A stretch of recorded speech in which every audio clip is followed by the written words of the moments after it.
Fellow Caymanians, residents and visitors, I bring you warm Caymanian greetings on this special Christmas Day. Whenever I think of Christmas, these words from our national song, Beloved Isle, Cayman, often come to me.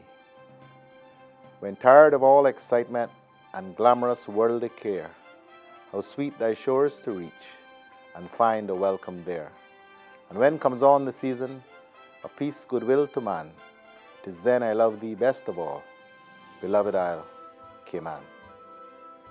We are fortunate, all of us, to live, work, and to raise our families in these three verdant isles. In a very troubled world, our beloved Cayman Islands remain a paradise, despite the challenges we face. Challenges are nothing new to Caymanians, though. The iron men and women who made these islands by their toil and devotion faced much greater challenges. Yet they persevered, and with faith in God and in each other, built and shaped these islands into homes and communities. Communities that shared what they had, looking after each other and working to make these islands a better place. Each generation has played their part to progress our islands and provide greater opportunities for their children and for the generations to come.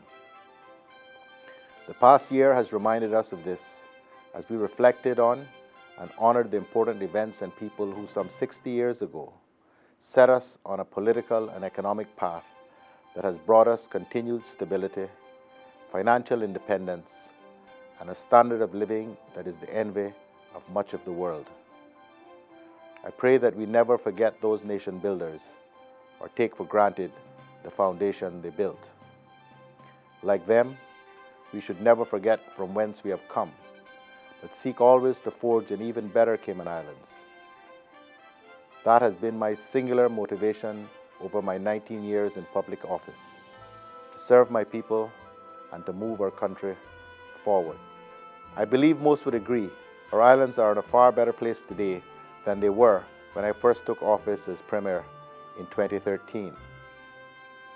Over the remaining 17 months of this term, I intend, along with my government, to roll up our sleeves and work even harder to ensure that a progressive Cayman provides opportunities for all Caymanians, regardless of social standing, now and into the future.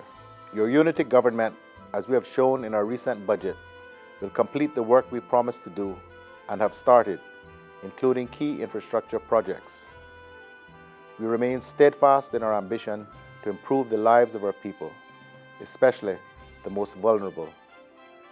We will continue the fight to protect the opportunities for employment and prosperity of all Caymanians and residents for years to come. We will continue to ensure that the opportunities created are available for Caymanians from all walks of life, not just the privileged. Yes, this past year has been one of many blessings and challenges. And I recognize that some in our community have not always agreed with the government's plans to move the country forward. But that is proof that democracy is alive and well in our islands, and I would not have it any other way. Because we live in a democratic society, we have many freedoms, one of which is the right to worship, and with that, the ability to celebrate Christmas and the season of joy. It is at Christmas that we recognize the greatest gift of all, the birth of the Christ child. We recall and celebrate that God sent His only begotten Son, Jesus, to be born amongst us, bringing great joy and love to the world. Christmas in these islands is a religious time, but it is also a time for family and for the carrying on of traditions. It is family and traditions that help bind us together as a people. I wish each of you happiness as you take time to be with families and friends, gathering to reminisce and catch up, eating Christmas beef or ham, but in true Caymanian tradition, always sharing our food, our stories, and creating new memories with loved ones.